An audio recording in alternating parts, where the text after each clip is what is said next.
I think we're on. Yes, so I will not do any casual chat on the other paper.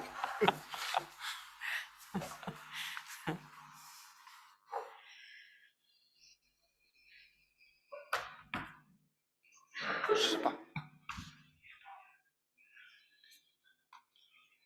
Je suis pas sûr, je sais pas. Aucune idée à le moment. Pour moi, c'est OK, mais c'est juste, moi, je vais...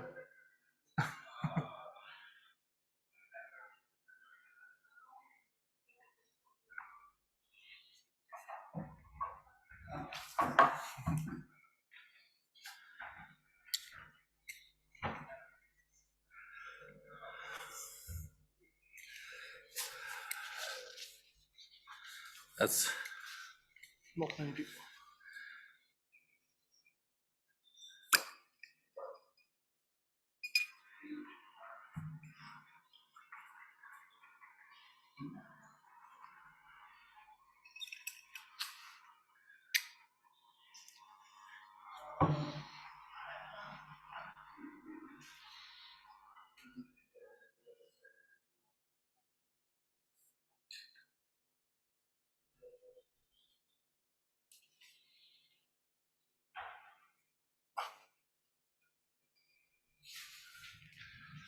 how long do you plan to speak?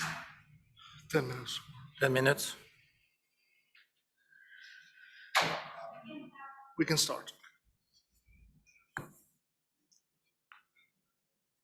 Okay, welcome everyone in the room and online, as we have again a hybrid meeting, and we hope that we will move to have more and more people in the room and continuing to have people online.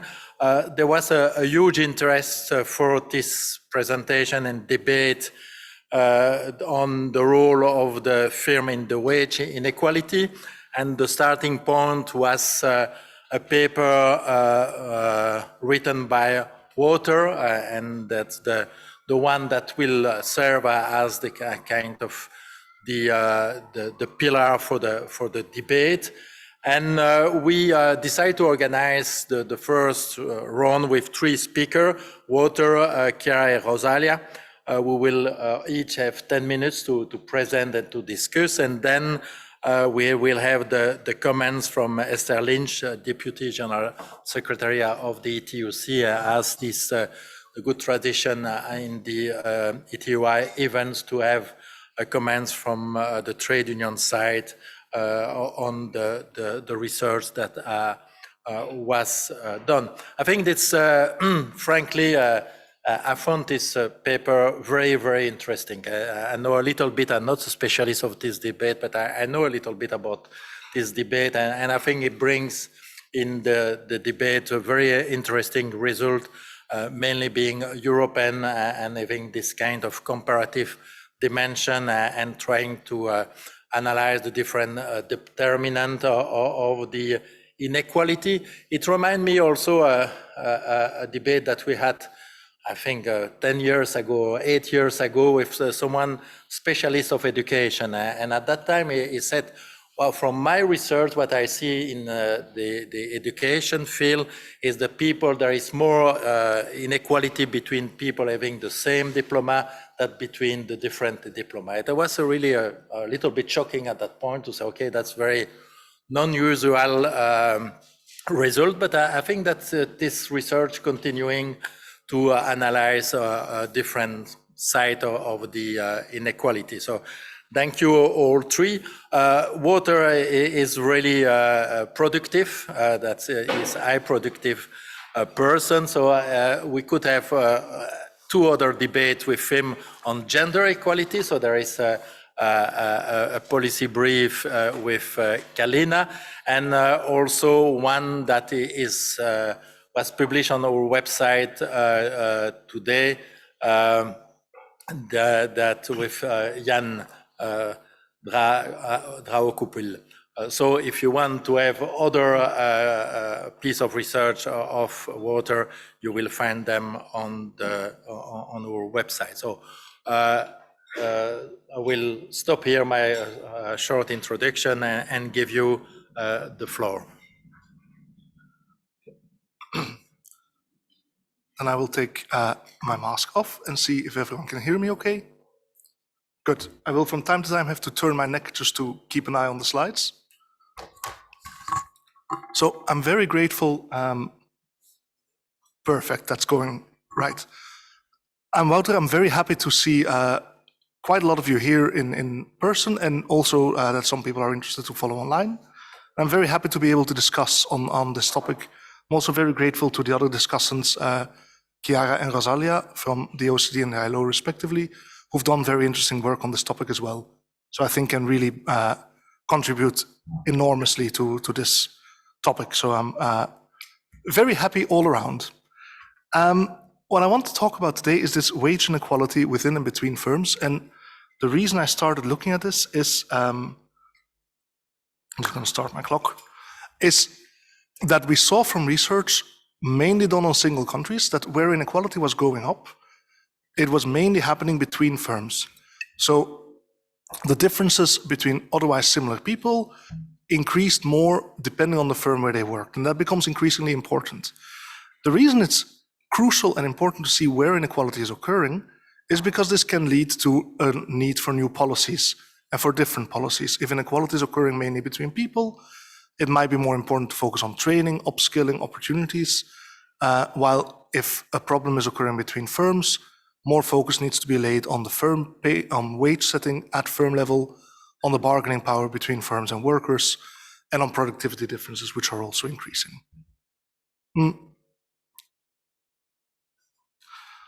So I will start just schematically saying what the concepts are that we're talking about here. We're talking about overall earnings and wage inequality, which occurs both within firms, that's how people differ from their collaborators, from their colleagues, and differs between firms, how the average pay from one firm differs from that of another. And there are three main factors underlying all this. The first one is difference between people in their characteristics, their skills, the tasks they do, and this of course brings with it pay differences. The extent to which that affects differences between and within firms has to do with what we'll call sorting. That means the extent to which people work together in the same firm or not.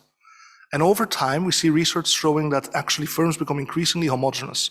So they increasingly hire workers of a similar type.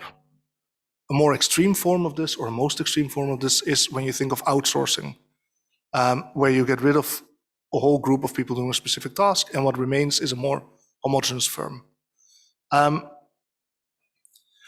Besides differences between people, there's also differences between what firms pay to similar people, which is generally called firm premia. So these are when a worker does the same sort of job, but at different firms there would be differences in pay. Think, for instance, people working for Google would earn more, people working for certain institutions would earn more than other people who might be doing comparable jobs.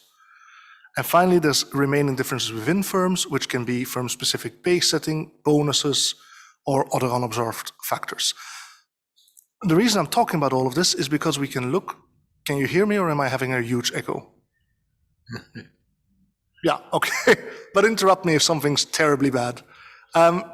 So we look at, on the one hand, big macroeconomic changes, technological change, digitalization, globalization, which have a big impact on inequality overall. They would also affect these differences between firms, because you get bigger productivity differences, and these translate into differences in earnings between the firms to the extent that rents and profits are shared with workers. These differences between firms reflect bargaining differences, monopsony, where a firm has the power to set their own wages, and you get bigger differences between workers working at different firms, and productivity gaps. And we know from work that, for instance, Chiara did at the OECD, that productivity differences between firms are also increasing as there's technological change, as there's globalization, and some firms win and some firms lose. And this translates into wage differences. We also know that there's huge differences in how this inequality plays out between countries. It's not the same everywhere, which points to the importance of looking at institutional factors as well.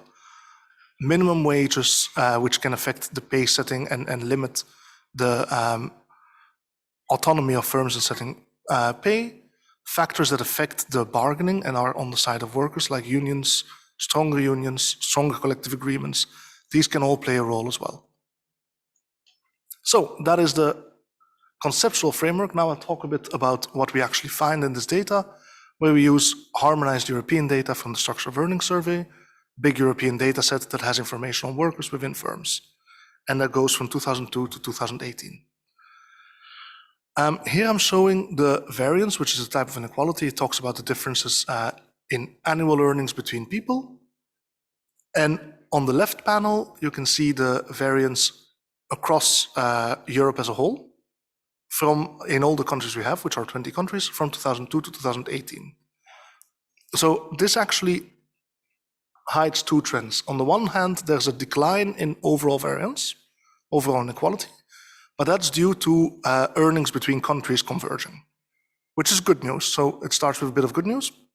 Then the bad news is that earnings within countries are diverging. There's an increase in inequality. That's what I'll call it the right-hand panel, but it depends where you sit, of course. Sure, Bella. I don't know if we take questions now or...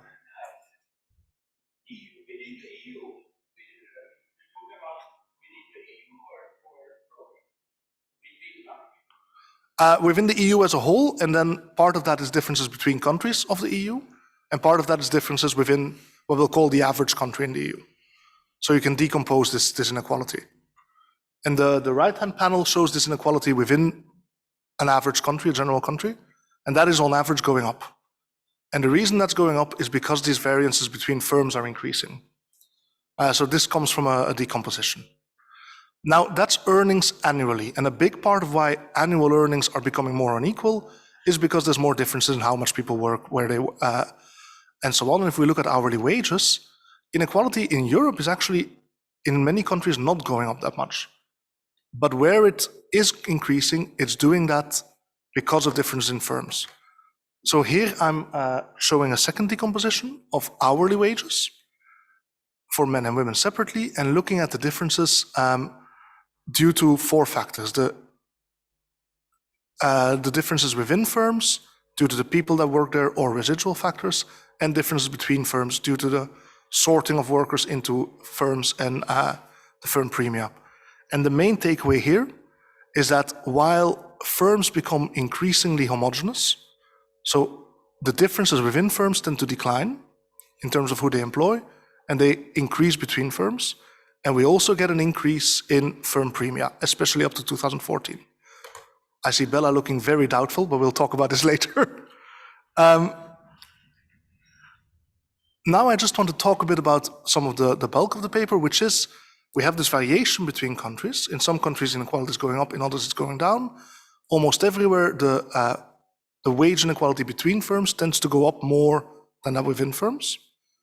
So there is this increase in inequality between firms, but what explains the variation between sectors, between countries, and over time? And that's what I'm doing in this part of the analysis. I'm linking, on the one hand, macroeconomic factors, on the other hand, institutional factors, which I'll talk about in a bit, to these levels of variance within and between firms. Here to look at the impacts of technological change and globalization, we have several indicators. I'm happy to talk more about this later, but it's the share of specialists, of ICT specialists in a sector, the investment in IT capital, and the consumption or the purchase of intermediate goods. So these are all indicators that tell you how invested in new technologies a certain sector is. On the other hand, we have indicators of the openness to trade, so the importance of trade out of value added in a sector, and the import or export orientation. So these are ways to capture this investment in trade and investment in technology. And what we see is that overall, the technological change seems to be linked to more inequality within firms, with some variations, and trade not so much. So when we disentangle this, it's because you get more heterogeneity in firms. In sectors where there's big technological investment, the firms start looking more alike in terms of who they employ. And the result of that is that the between firm inequality doesn't actually increase that much with technological change, because the firms look more alike, but the firm premia go up. So this is, I'll talk more about this in the paper, and I'm happy to talk later. It's a composition of two effects. The differences between firms in terms of premia go up, what they pay similar workers, but the firms start looking more alike in terms of the workforce. Trade, on the other hand, in sectors where there's more involvement in trade, you get bigger differences in firms in both what they pay similar workers and who they employ. What also matters a lot are institutional factors. Have I lost everyone yet, or are you still with me so far? Good. So in terms of institutional factors here, I'm looking at more country-specific aspects, such as the union density at a country sector, which varies strongly between countries and can affect this inequality, collective pay agreement coverage, the minimum wage, which is measured here by something called the Kites index. That's the ratio of the minimum wage to the median wage. So the bigger that is, the more bite a minimum wage has. And employment protection legislation, which talks about the protection of workers from hiring, firing. And in general, there is a negative relation, meaning that if there are stronger associations, stronger trade unions, stronger minimum wages, wage inequality within firms tends to be weaker, especially for collective pay agreements. So stronger collective pay agreement coverage, stronger minimum wages, you tend to have less inequality within firms in those sectors. And generally also stronger minimum wages, stronger trade unions are associated with weaker wage inequality between firms. So these are really factors that help dampen this inequality between firms.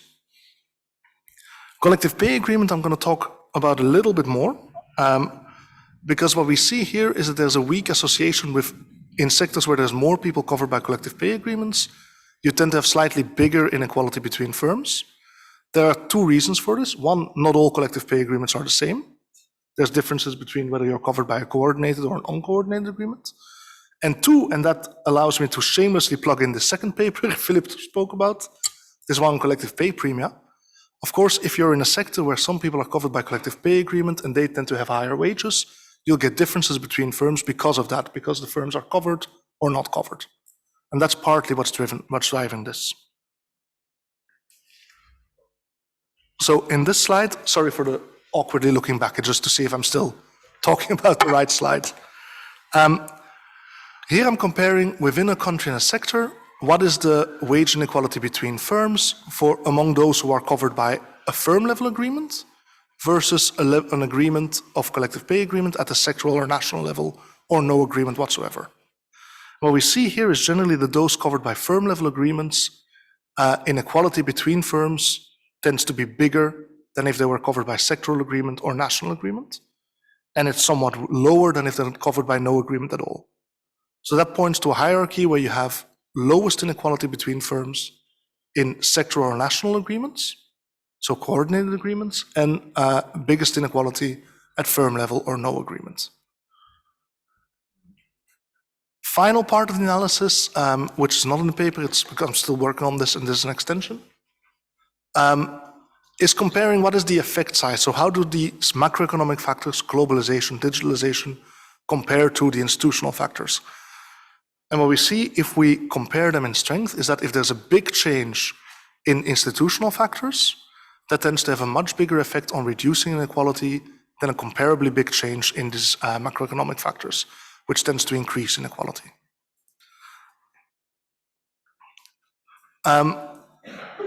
So these institutional factors, that's mainly the minimum wage playing a big role there, if there is a statutory minimum wage, and collective pay agreements and trade union density. What I take away from this and what I think the main message is that in those countries and sectors where there is a bigger support of workers, a bigger constraint on the pay setting by firms, through collective agreements, through institutional factors like a minimum wage, this inequality tends to be lower. And of course, the inequality within and between firms is boosted also by economic factors, but institutional factors can play a big role. That's it for my talk. I hope I didn't confuse the matter any further, and happy to hear discussions afterwards. Okay, I think it's perfect, the one liking the figure. I have the right figure, and the conclusion is clear for the one having more difficulty to understand the figure. And I think that what you bring really in the debate, as we said, is the role of the institution in this kind of triangle between trade, technology, and institution. I think this paper is bringing very clear the role of the institution, in particular the role of the trade union and collective bargaining. But then we move to the next speaker, Chiara, who is head of division on productivity, innovation, and entrepreneurship at the OECD. And I think the first slide that you show was inspired by our work. So that's a good introduction for you. Thank you for joining us. And there was a lot of work also at the OECD on that topic. So the floor is yours for 10 minutes. Thank you very much, and thank you for the invitation. And I mean, I'm glad to see this meeting being organized at this time, because I think what Wouter showed, and I want to thank Wouter not only for the work that he did while he was at the OECD, but he did a great introduction, I think, to the rest of the talks, and especially mine. So he made my life much easier. But one thing he did not mention, and I think it's important to realize why it is important to talk about the link between heterogeneity across firms and firms' productivity in particular, and wage inequality, is important, especially now in what I would call post-COVID recovery. I mean, although we are not yet out of the woods. Because indeed, I mean, as Wouter showed, there is a risk of a new divergence, because gaps are opening, and we're seeing this more and more between those firms that during the pandemic leveraged their tangible and intangible capitals and really adopted the new technologies, adopted new ways of working, in particular telework, and those that did not manage. And therefore, you know, there are going to be winners and losers across firms, which then will translate in winners and losers across workers. So I think that's an important point to make. Now, what I'm going to do in the next few minutes is really highlighting 5 key findings about the role of firms and firm pay policies for wage inequality from a new OECD volume, which we recently published, on the role of firms in wage inequalities. And for each of the key findings, I will mention what are the policy options and what is the possible, if you want, solution to the issues. But before getting into the nitty-gritty of the different findings, I would like to mention 2 things. First, that, you know, what we have done and what Wouter showed is not an easy task. And I mean, just to mention that the volume that I'm presenting very briefly today is the result of 3 years of work based on linked employer-employee data for 20 countries. And we really had to rely on a very, I would say, generous network of researchers across these 20 countries. Accessing linked employer-employee data is still difficult because of their confidential nature. But it's actually what is needed to really understand the role of firms on one side and worker characteristics on the other for wage inequality. So, you know, while the OECD had done work before, and I did work on this already in 2017 on the nexus between productivity and inequality, we couldn't really understand, and we couldn't show the figures that, for example, Wouter showed on the role of sorting versus the role of pay policy. So this, I would say, is something to keep in mind for this session and you know, for Wouter's talk in mind. Now, but let me say the most important thing that I would want you to take away from my talk today, which is really what is the main, I would say, overarching contribution of our work, which is really that we need to think about the policy toolkit for wage inequality in a different way. We need to have a new policy paradigm to really fight wage inequality. And indeed, what we need to focus on is the fact that those kind of traditional worker-centered and policies based, for example, on skills and wage setting policies, minimum wages and collective bargaining, are not going to be enough to really tackle wage inequality and to really achieve what we want, which is inclusive growth. So for this, what we need to have governments do is complement this worker-centered policy with firm-centered measures. And these policies need to focus on, I would say, on a two-pronged approach. On the one hand, we want to narrow the performance gaps between firms. We want this kind of lagging firms to improve their performance. And on the other hand, we want to limit the firm's wage setting power. So this is really, to me, the most important message. If you get this from my talk, that's enough for me. And it's really the fact that we need to have a whole of government approach with different suite of different complementary policy measures, which I'm going to mention. So this is, to me, the most important thing. After that, let me go to the five key main findings that I mentioned at the beginning. The first one, and Wouter showed this a bit, but 1/3 of overall wage inequality, whether we look at these in levels or changes, it doesn't matter, but 1/3 of overall wage inequality can be explained by gaps in wage setting practices between firms rather than differences in worker skill. So the between firm wage differences are not just about sorting, but it is really about differences in pay policies. What our study finds is that for the typical country in the report, high wage firms pay about twice as much as low wage firms for similar workers. So the difference is quite huge. Now, what we also find is that when workers cannot easily move from one firm to another, think of challenges in cost of moving, job searches, and so on, wages will not be determined just by worker skills, but also by firms' wage setting practices. So this is why when we have this mobility cost, firms will matter for workers' wages. And this is, in fact, another finding which I'm going to get to in the report. Let me now get to the second main finding, which is that one of the determinants of firm pay policies, which, as I said, explain 1/3 of overall wage inequality, is actually firm level productivity. And what we find is that on average, across the countries analyzed, 1/6 of productivity gaps between firms are passed on to gaps in firm wage premium.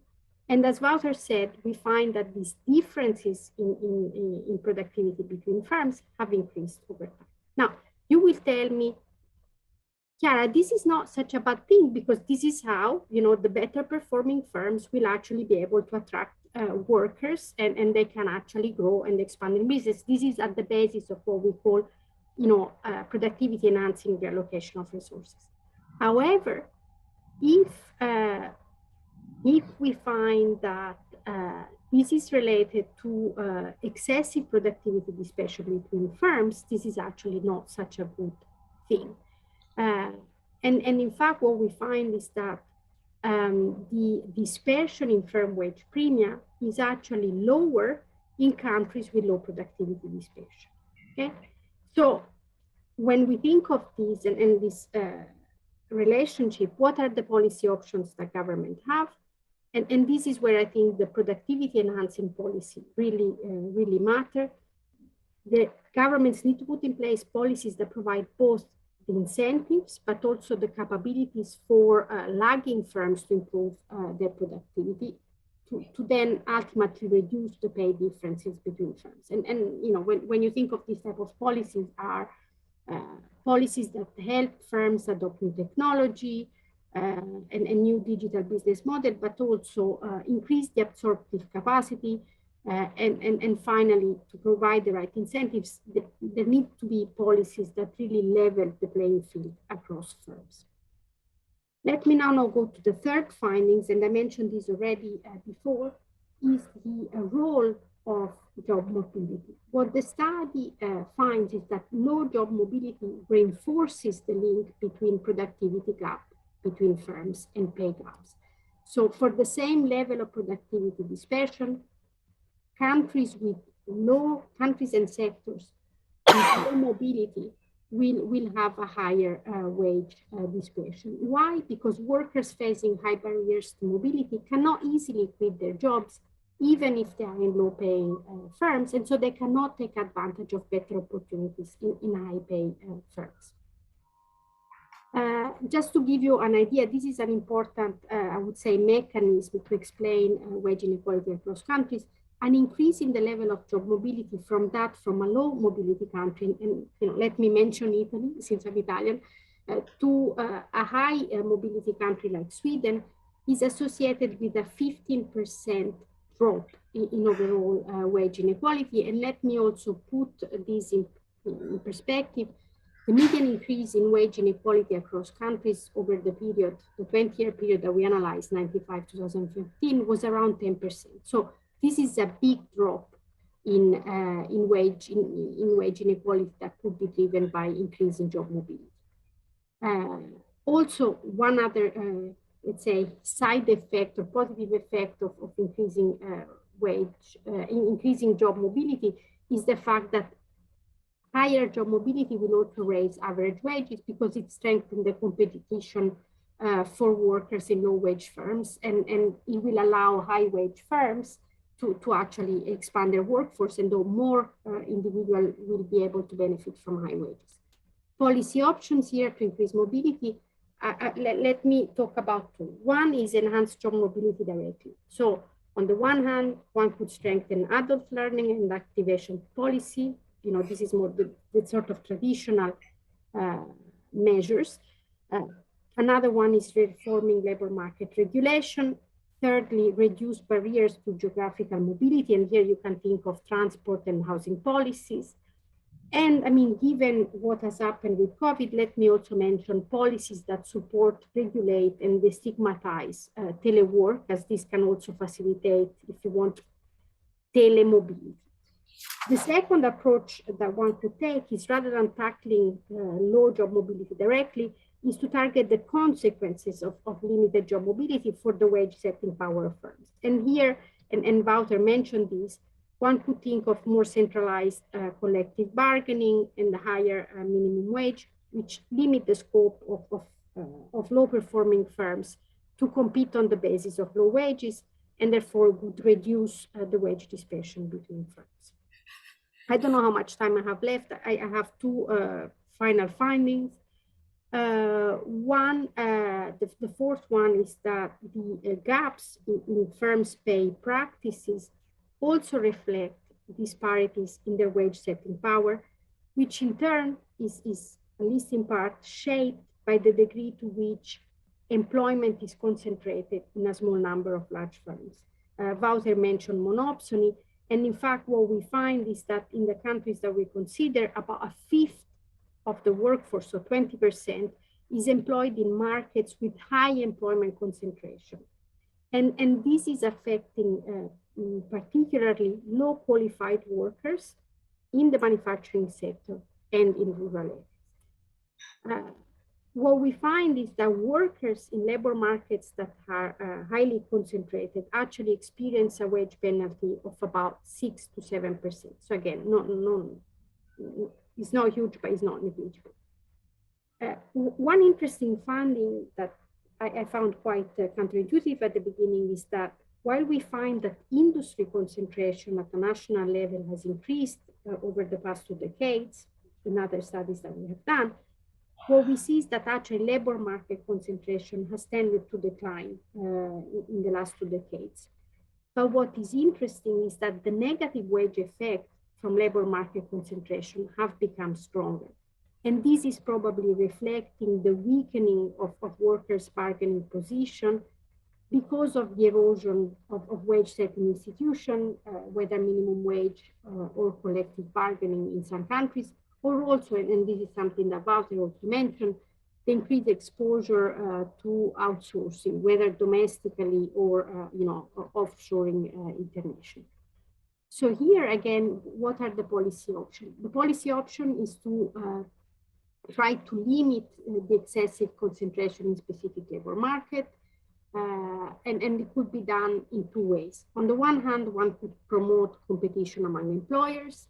And here, one important discussion that is actually going on amongst even competition authorities is require, antitrust legislation and competition authorities more generally to take into account the labor market implications of mergers and acquisition, and try also to really fight the excessive use of non-compete and non-poaching agreements, which are unfortunately used even not only for the high-skilled workers that we have in mind, scientists and so on, that deal with trade secrets, but also with low-skilled workers. The second policy option is to promote worker representation and collective bargaining. So this is something that Wouter also mentioned. Let me close with the fifth finding, which is the role of firms' wage setting practices for determining the gender wage gap. And I've seen that Wouter has a paper on this, which I hadn't seen before. Now, let me make an important point, which again, I found quite surprising when we got to that in our study, which is about 3/4 of the wage gap between similarly skilled women and men are actually due to pay differences within firms. So mainly due to differences in tasks and responsibility within the firm, and to a lesser extent also to differences in pay for work of equal work, whether this is bargaining or discrimination. I'm not going to get into detail. So only 1/4 of the gender wage gap can be explained by differences in pay between firms. And this is mainly due to the higher employment share of women in low wage firms, okay? So, as I said, given that most of this is due to the sorting in low wage firms and to within firm differences, the policy options are a bit different than what we have discussed before. And in particular, what policymakers should do is really try to narrow differences in opportunity for upward mobility within and between firms, but also promote policies for equal pay for equal work. On the upward mobility, the thing one could think of is family policies that really foster an equal distribution of household responsibility, but also policies that really fight gender stereotypes.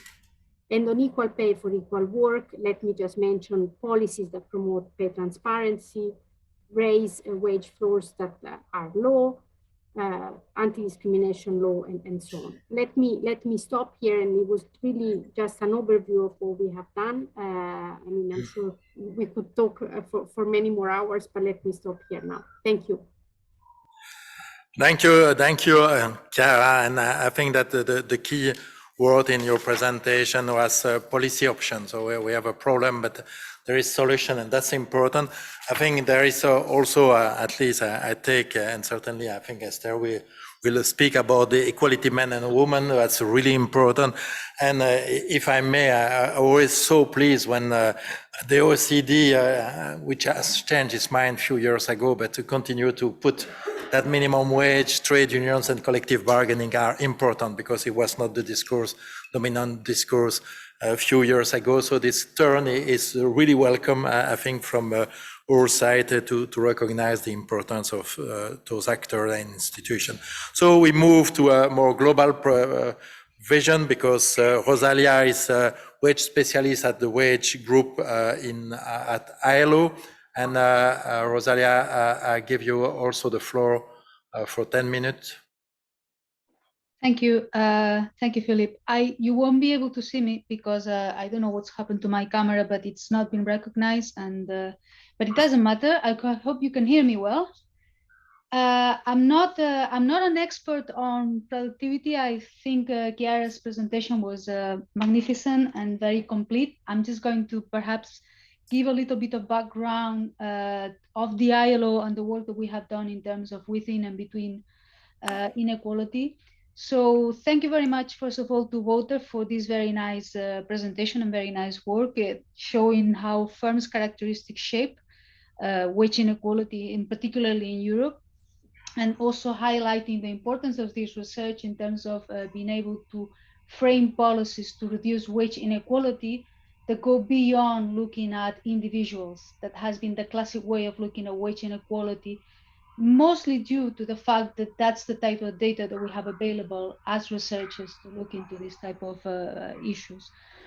The conclusions from Wouter analysis is very important. The first thing is that in Europe or in the European Union, there has been wage conversions basically since the beginning of the century, probably because of Europe unification, but also because of European Union structural funds. That's two important pillars. But then within countries, wage inequality has increased. And this is the same analogy to the fact that if you look at countries, GDP as a measure of economic growth has shrunk between countries, but within country, we still find there is an increasing amount of inequality within households. So somehow it's the same type of thing when we look at countries, when we look at firms.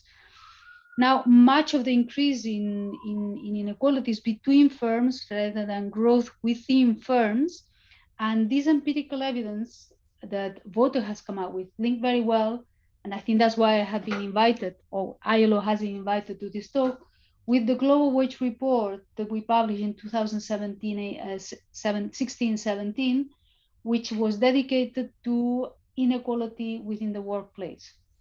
And in that report, we took the same data as Wouter did, the structure of earnings surveys, but on top of this, we tried to analyze within and between wage inequality, looking at different countries across the world to come out with a global picture.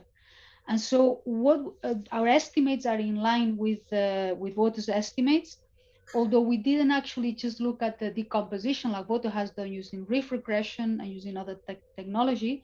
What we did is to look at the distributional approach, where we try to see how wage inequality between and within vary across not just the deciles, but the centiles of the wage distribution to be able to identify the top 1%. Because when we produce this work, apart from the work by Song et al. On framing up inequality, Piketty's work was very much basically in the desk of absolutely every single government, and they were talking about the top 1%, the 99, the work done by the OECD on inequality was there. So we try to look at the centile distribution rather than decile distribution. And in this type of analysis, one of the things that came out is that, yes, it's true that looking at the structure of earnings survey or for data for which countries we had available across the world, it actually looked as though if the between bid was increasing. What we also realized is that nevertheless, and that was with data from 2014, the within part remains the higher one. So in Wouter's analysis, for example, we find that the between part has increased, but it remains 33% in 2018 versus the within, which is 52%. And in our case, using data from 2014, and clearly things have not moved since then, it's also 55 to 45%. So therefore, what we see is that the within part remains quite substantial. And just to give you a little bit of an idea, in other countries around the world, we found that in Brazil and South Africa, that was also the case. These are two countries for which we had data that allows us to do this type of analysis. Now, in terms of this centile distribution, for example, and looking more at the within part, for example, we estimated that the European Union, the top 10% of wage employees earn about 26% of the total wage bill, compared to the lower 50% who earn 29%, which is almost the same. But in countries like in Brazil, the top 10% earn about 35% versus the bottom 50%, who earn about 50%. And in South Africa, it is even more unequal, where the top 10% earn 50% of the total wage bill versus the bottom 50% who earn 17%.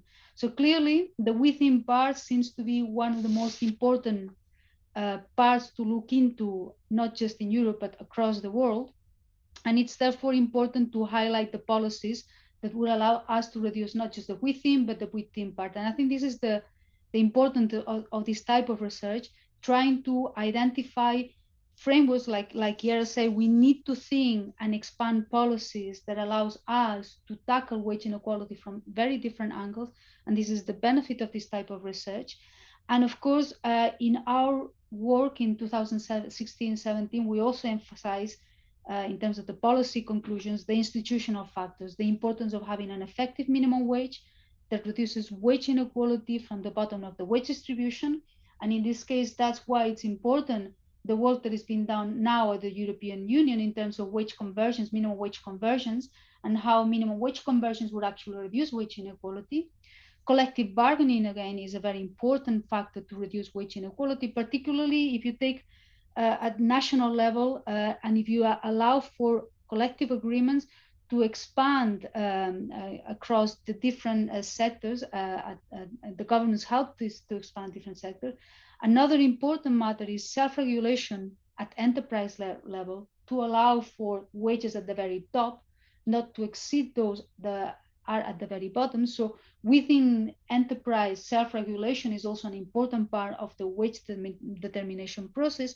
And this is particularly important among medium and large size enterprises, where there seems to be much higher wage inequality. Then finally, the idea that wage inequality is also driven by within groups inequality, in particular gender inequality is an important factor in our report looking at within between. We estimate the gender pay gap within and between, and we realized that within it was much higher.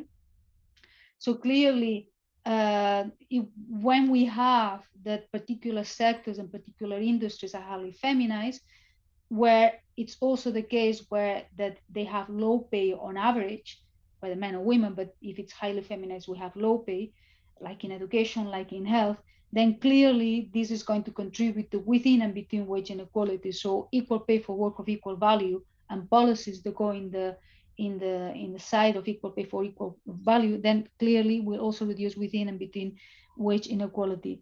And then of course, policies that help drive productivity of sustainable enterprises clearly are an important set of policies. The idea of sharing technology, the importance of looking at how outsourcing is contributing to wage inequality, research that goes in the lines of understanding how the homogenization at enterprise level actually drives wage inequality within between is important.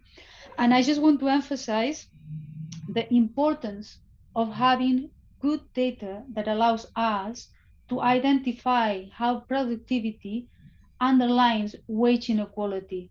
Because for many years now, we've tried to understand why is there a breach, why is the gap growing between labor productivity and wage growth? Why is this gap growing? And we still don't understand it very well because we don't have the data. For example, the structure of earnings survey allows us to look at the side of the earnings that wage employees are getting at enterprise level. But we are not able to look at the productivity side. I would like to understand, for example, how does added value per worker change over time, and how has this added value per worker driven inequality? And it's not just the within and between wage inequality. We at the wage group at the ILO, we work a great deal with wage policies, particularly minimum wage.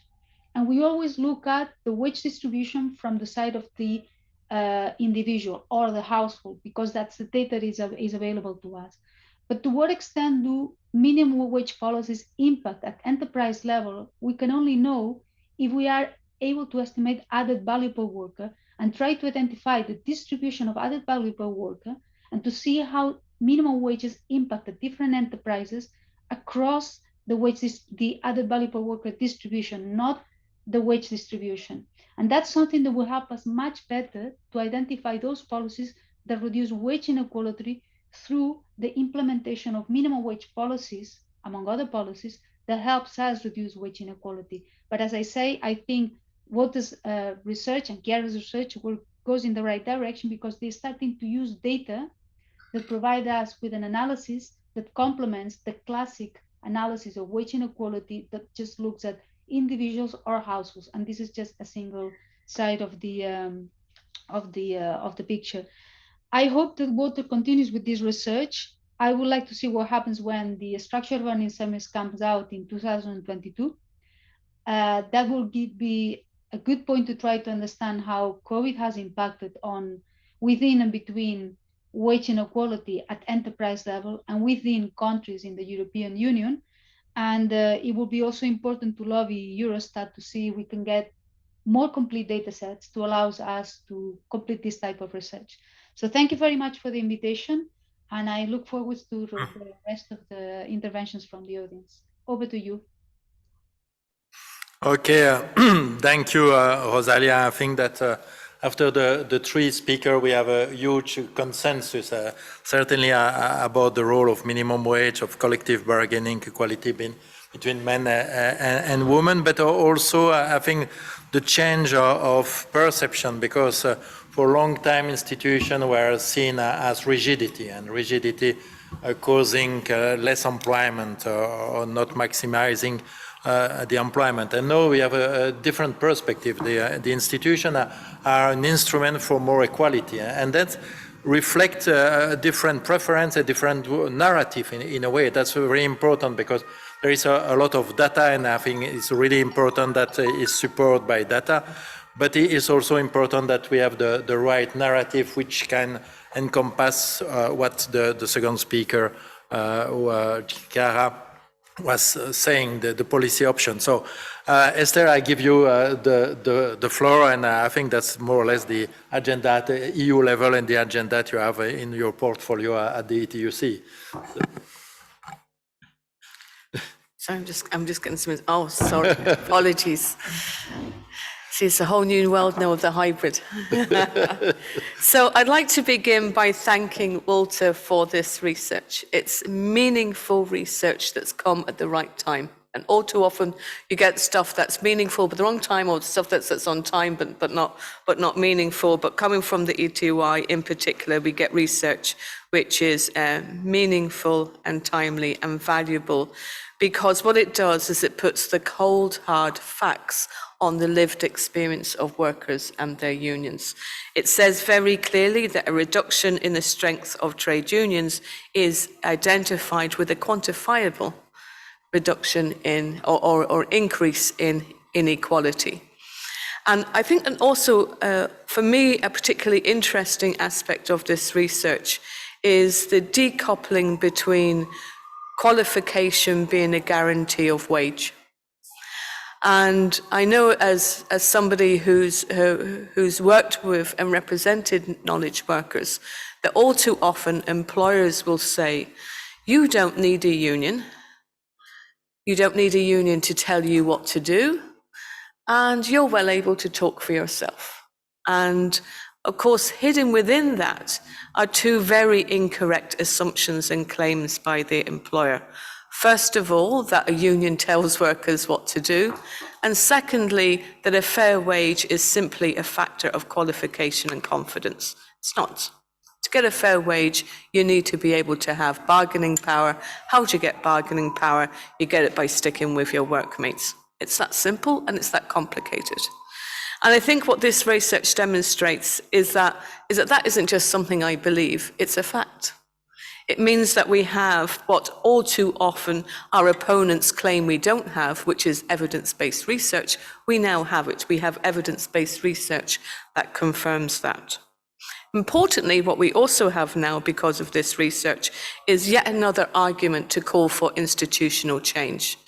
Because institutions, often I'm invited to events such as this with the institutions, and there's a lot of wailing from political leaders who say, oh, this is terrible, there's so much inequality.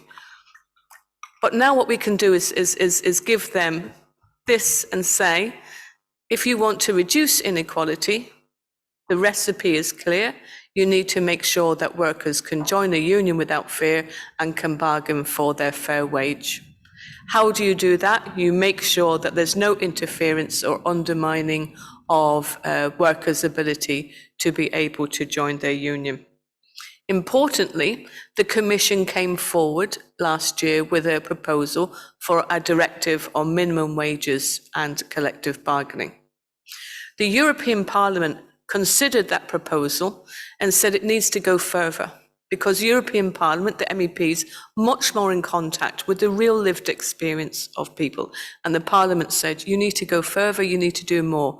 You need to make sure that member states are obliged to have in place an action plan for collective bargaining, to make sure that collective bargaining coverage increases to 70%, 80% of the workforce. Only by increasing collective bargaining coverage to those types of levels can you hope to address inequality. But now what happened? We now see member states trying to pick it apart, to take it into smaller, more aspirational statements, to say, promote an adequate wage, not have a threshold of decency of 50% of the average or 60% of the median. To instead to promote collective bargaining, but without any target, obligation or safeguards. And that is just so unacceptable. And I think we'll be able to immediately send this research as part of our campaign with the French presidency. I think we'll ask them to put it to the attention of all of the member states, just to say, please don't come forward and say, we want to leave no one behind.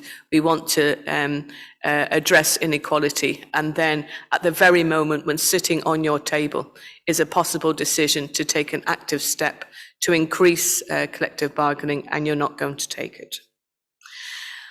I think then also this research that's going to be coming soon on gender pay is so important, because that's the other big struggle that workers and their unions have at the moment, which is how do we use what we learned during the COVID crisis, where carers, where cleaners were shown to be essential workers, all too often described as low-skilled or no-skilled workers.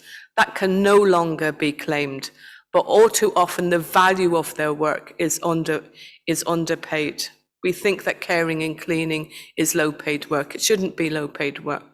And what we want from the Gender Pay Transparency Directive are the legal tools that will allow us to challenge that undervaluing of work that's predominantly done by women. So we're very much looking forward to this next research that's coming forward that will assist us in that regard. And I already want to acknowledge the work of Kalina, who gave us the draft legal directive on that. Then finally, because I am in the research community, I want to have a word of warning about all of this.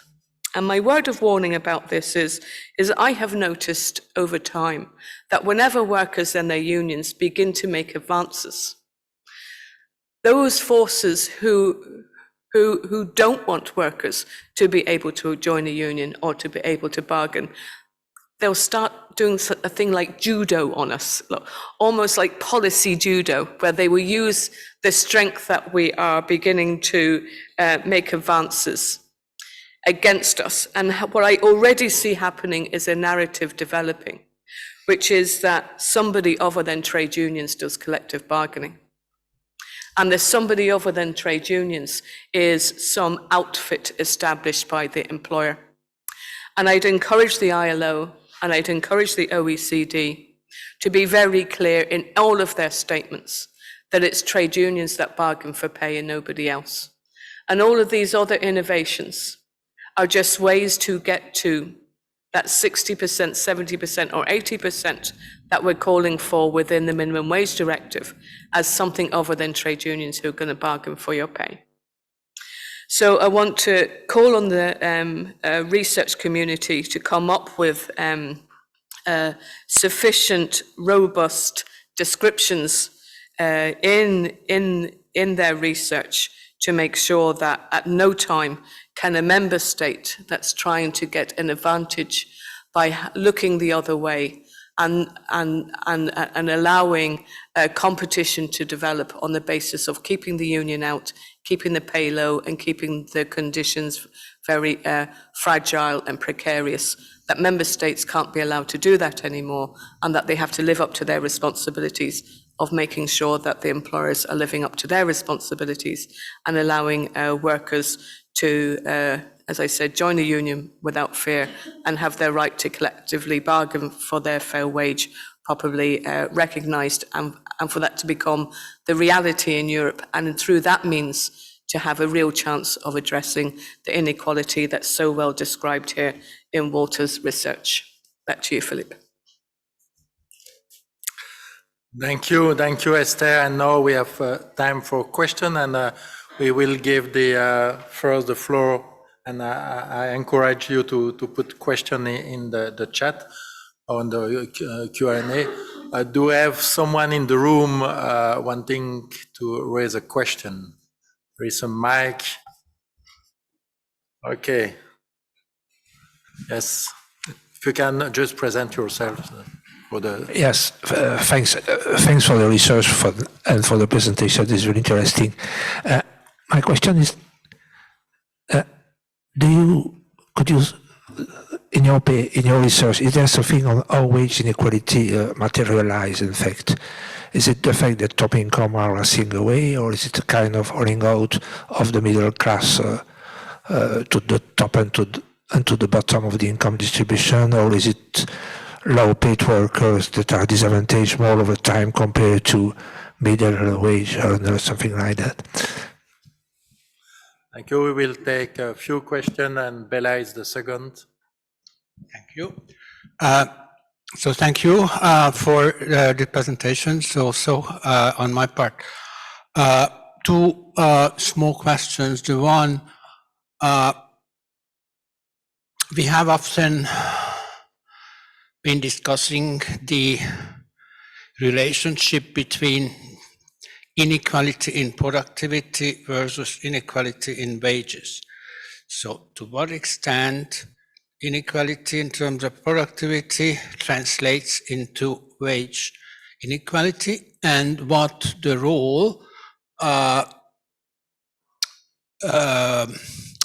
sectoral bargaining has in this. So not just bargaining, but sectoral level bargaining. The second would be that when talking about intra-firm wage inequality, how this would look like across the value chain when the firm is in the international setting, even within the EU.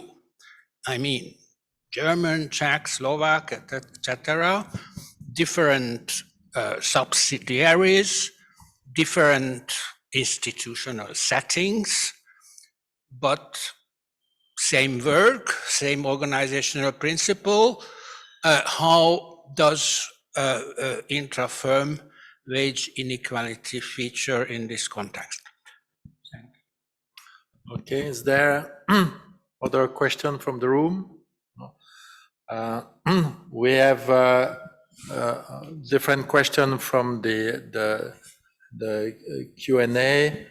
One was about the difference between Germany and the surrounding countries, and saying there is kind of intra-firm inequality in Germany, but perhaps inequality between Germany and the remaining country.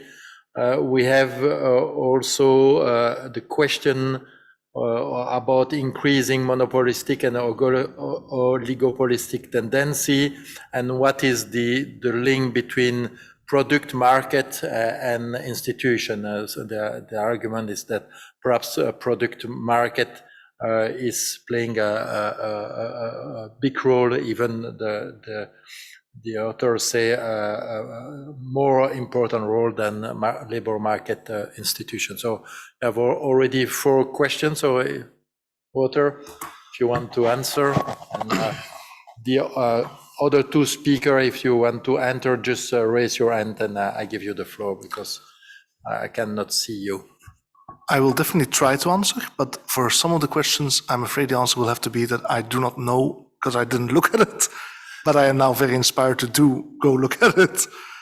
So about the distribution of inequality, first of all, is the top, is the bottom? I have to say, I didn't look at it here. I looked at just the spread overall. I'm trying to remember, the literature mainly focuses on this inequality at the top, and I know the papers that I remember seeing on this. So for instance, I think Rosalia also mentioned this paper by Song et al., a US paper, which is actually really, really good and interesting. And I think a German paper as well. They tend to see that the inequality rises more at the top, if I remember correctly. Also within firms there becomes more important. You get the bigger gaps there. But I have to honestly say that I didn't look at it in this paper. But very happy to discuss later on what could be done on that. Then Bella, on your two questions, first of all, about the inequality in productivity and inequality of wages. Chiara will be better placed than me to speak on that because she's more of an expert there. But from what I can say on this is that that's one of the main reasons why we're looking at these differences between firms. It's one of the reasons that the firm wages are meant to be going up and that the firm inequality is going up. Can you hear me? Is that the differences in productivity between firms are also going up, and to some extent, so to the extent that this productivity premia are being shared with workers, that leads to the bigger wage gaps.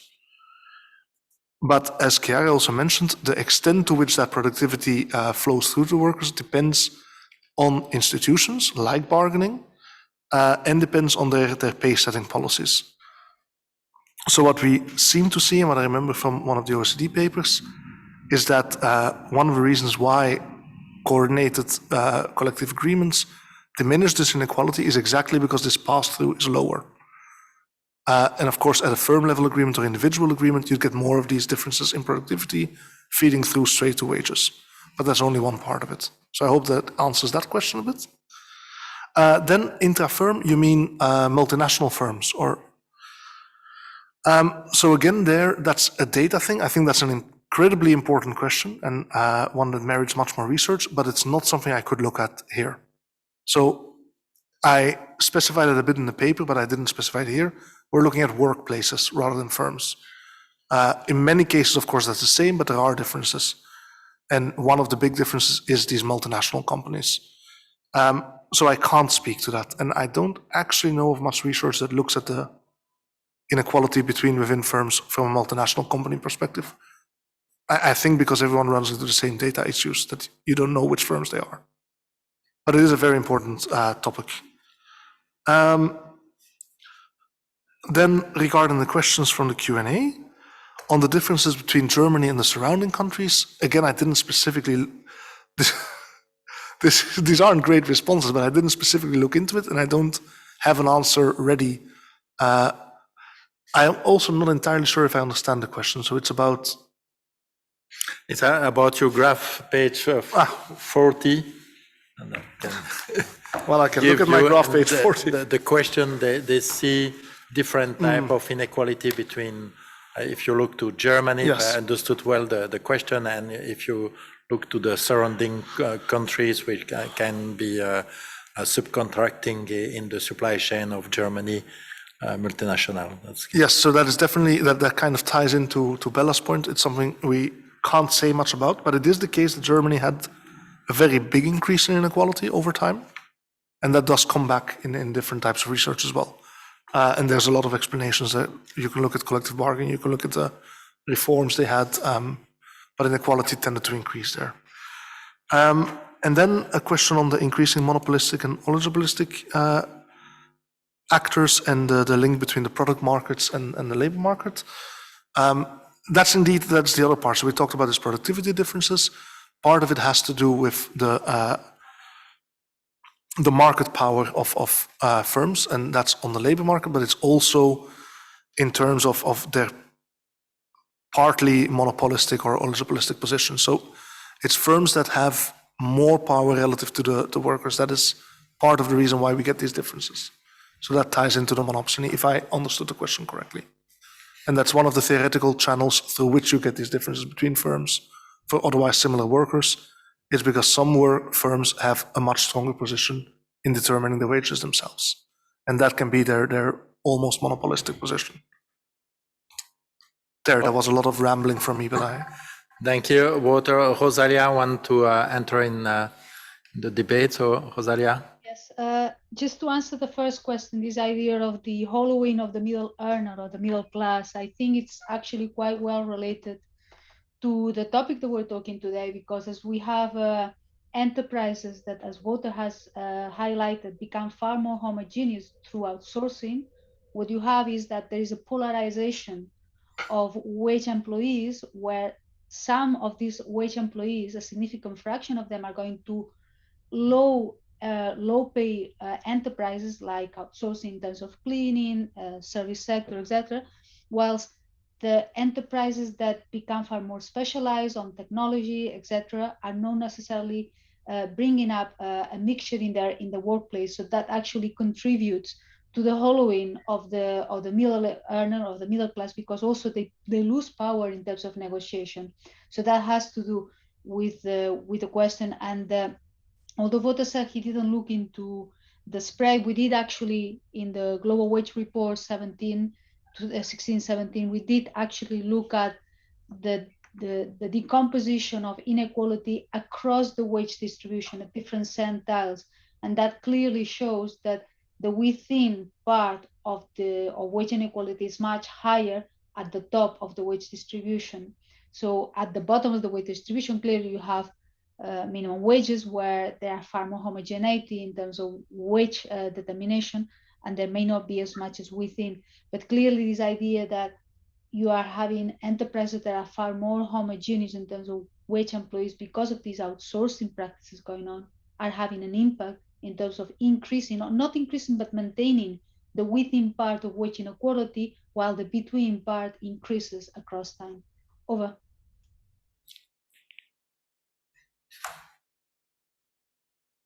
Okay. Do we have other question from the room? I don't know, Chiara didn't, yes? You need to have the mic.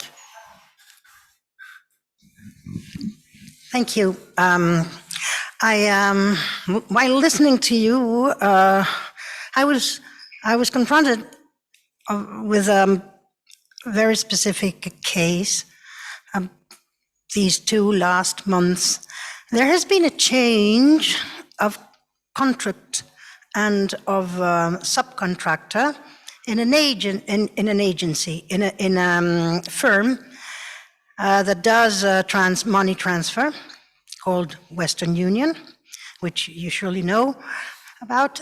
And they have transferred or subcontractor, done some very, very fundamental change in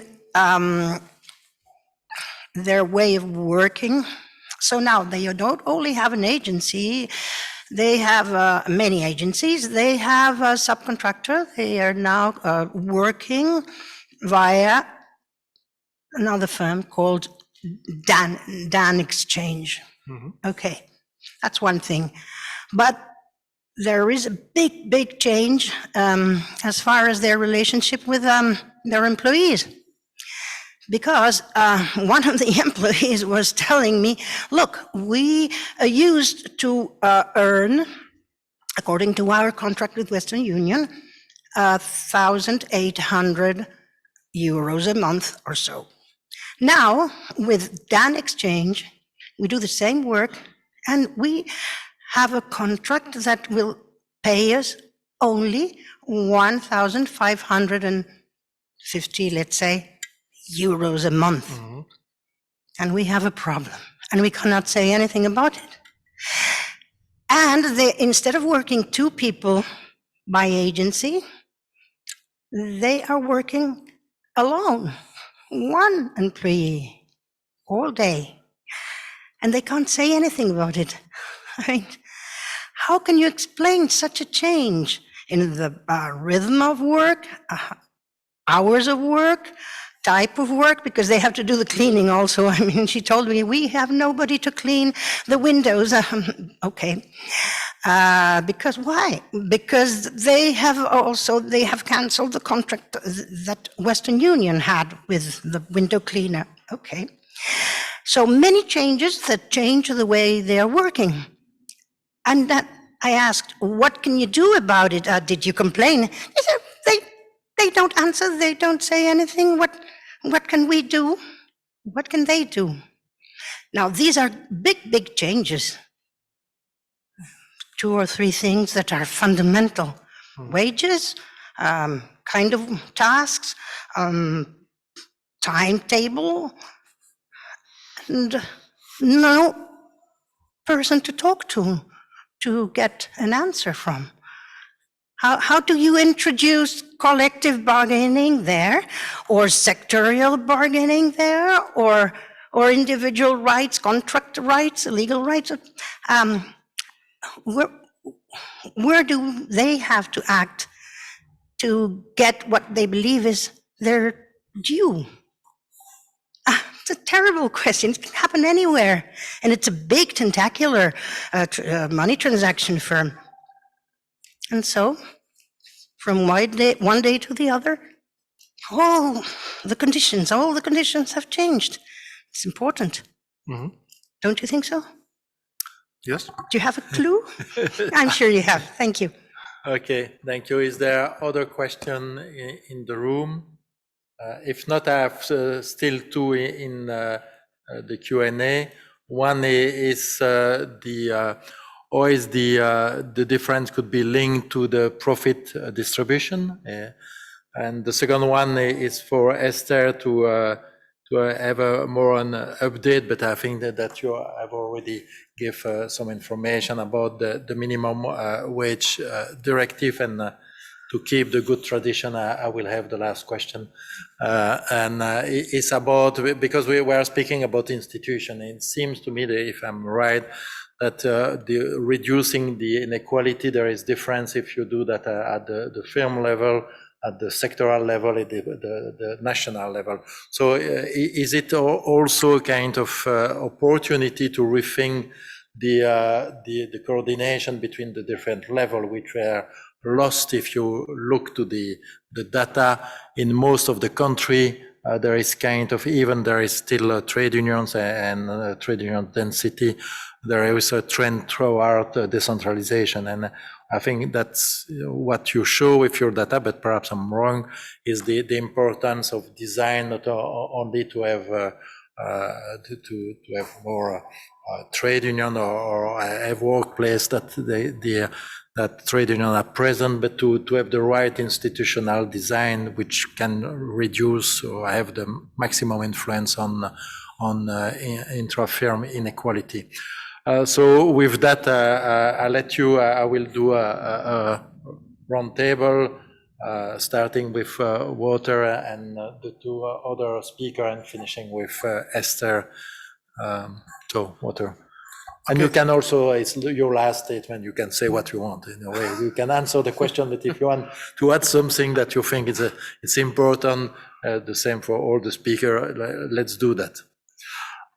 Okay, thank you very much. Actually, the question from the audience gives me the chance to add some things that are important, because I can't speak to that specific case. But actually, this whole idea of outsourcing or subcontracting, that is strongly related to this difference between firms. Because I spoke about this firm premia, the extent to which some firms pay more than others to similar workers. This, of course, is generally not only in wages, it also affects other conditions. So the firms that pay more tend to also offer better contracts, have better conditions, and so on.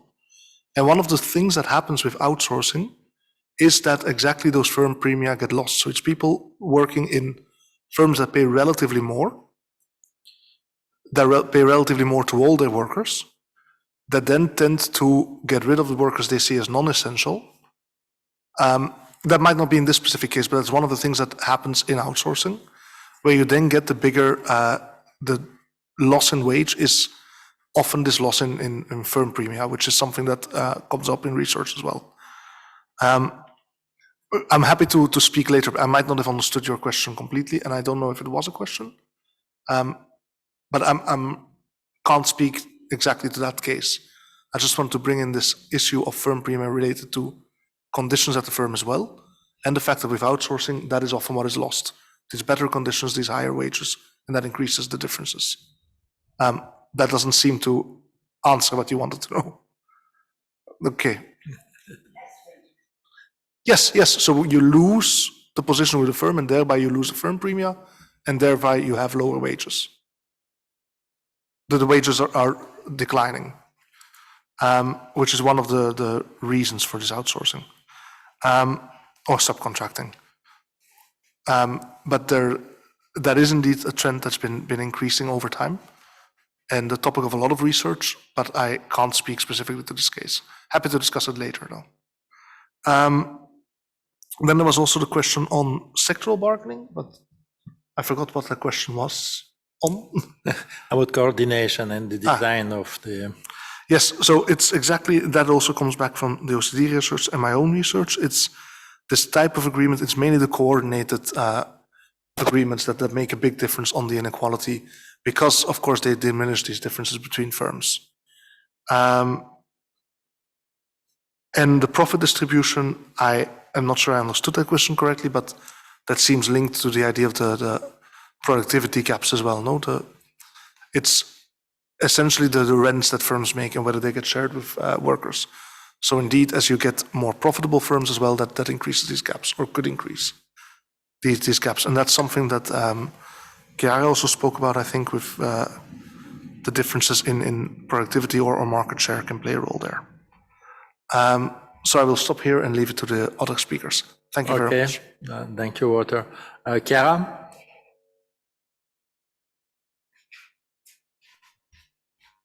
So thank you, and let me perhaps add something that Wouter already mentioned, and this role of outsourcing. And I would add also the role of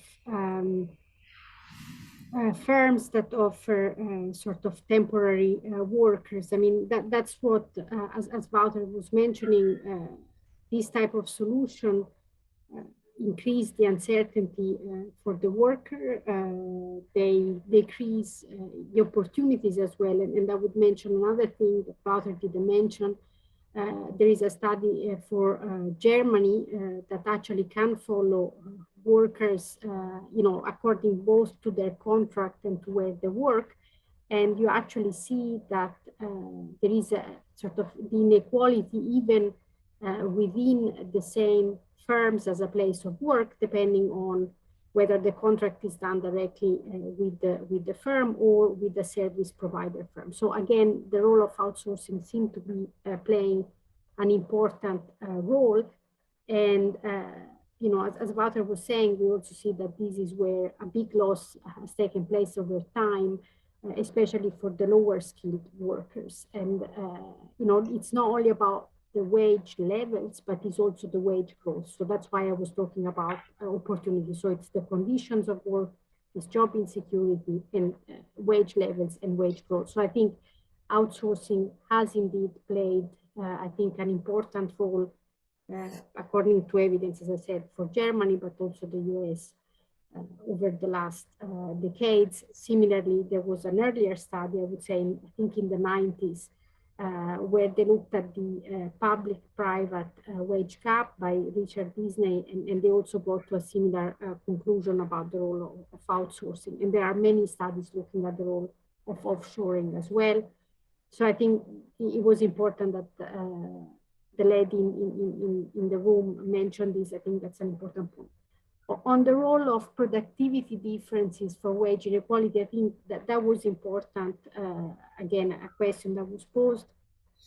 And I mean, what we show in the study that about 1/6 of productivity differences across firms is actually translated in wage differences. And this is, this is therefore like an important source of wage inequality. And as Wouter mentioned, I think also the increase in wage inequality can be linked to this increase in productivity differences across firms. So it's not just about better workers or workers with higher skill levels selecting themselves and sorting themselves in high productivity firms. It's also the fact that the differences in productivity then enhance differences in pay across similarly paid workers. So this is important, I think. One final point on concentration. I saw I answered some of the questions in the Q&A live, but let me also mention the role of concentration. Again, this is important not only for wage levels, perhaps less than what we were a bit surprised in the study, because we find that labor market concentration does not seem to explain a lot of the wage level, but very much the wage dispersion across firms, and especially for certain type of workers, in particular, as I said, workers in the manufacturing sectors and workers in rural areas, more remote areas that are more exposed to labor market concentration.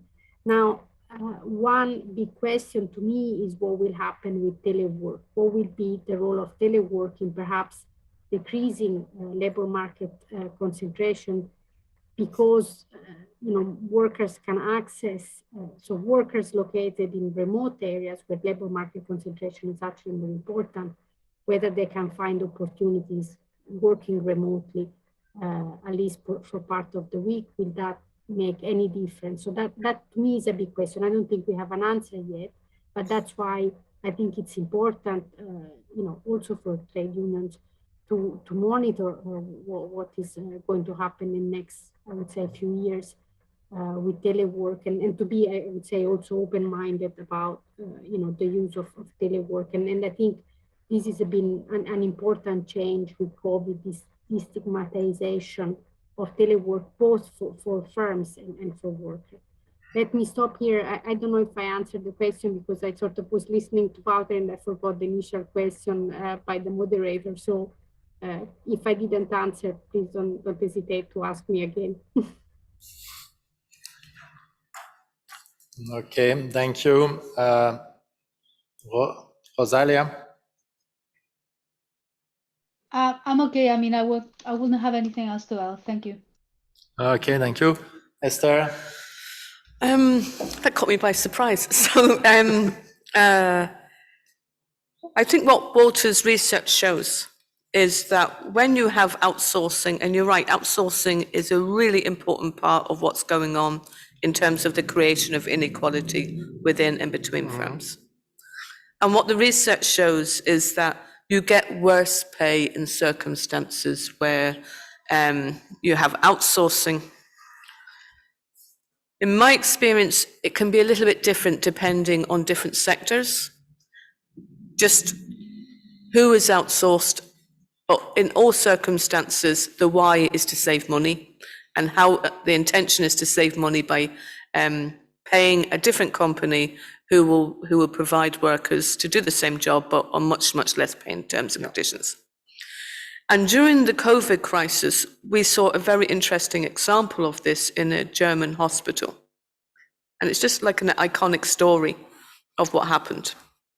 And similar to the example, I think, that you were setting out, is that in the hospital, everybody who was directly employed by the hospital, even people who had been on telework, got a COVID bonus. Mm-hmm. And all of the cleaners who had been outsourced didn't get the bonus. And this was just such a clear example of the type of thing we're trying to challenge in terms of the undervaluing of work that's predominantly done by women, because of course the majority of the cleaners were all women. But also it was to justify on an entirely unjustifiable reason not to give somebody that bonus. And you asked a really important question is, and what can we all do about it? Because we're all sitting here, yeah? And I'm, as a trade unionist, very used to people saying, and what are you going to do about it?